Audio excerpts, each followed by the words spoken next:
আসসালামু আলাইকুম এভরিওয়ান। গত ভিডিওতে আমি আপনাদেরকে দেখিয়েছি আমি নতুন একটা ভেজিটেবল কাটার নিয়েছিলাম। আজকের ভিডিওতে আমি আপনাদেরকে দেখাবো যে আসলে ভেজিটেবল কাটারটা কেমন কাজ করে।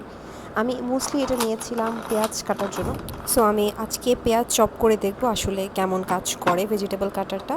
এটার মধ্যে কয়েকটা শার্প ব্লেড আছে ভেতরে, তো এগুলো দিয়েই আসলে পেঁয়াজটা চপড হয়ে যাওয়ার কথা। সো প্রথমে আমি যেটা করেছি, পেঁয়াজগুলোর খোসা ছিলে পেঁয়াজগুলোকে মাঝখান থেকে 2 ভাগ করে নিয়েছি। আপনারা যেমনটা দেখতে পাচ্ছেন যে আমি খোসা ছিলে ধুয়ে মাঝখান থেকে 2 ভাগ করে নিয়েছি। এখন এখানে আমি 4টা পেঁয়াজ নিয়েছি এবং এই 4টা পেঁয়াজ আমি এখন এই চপারের মধ্যে দিয়ে দিব।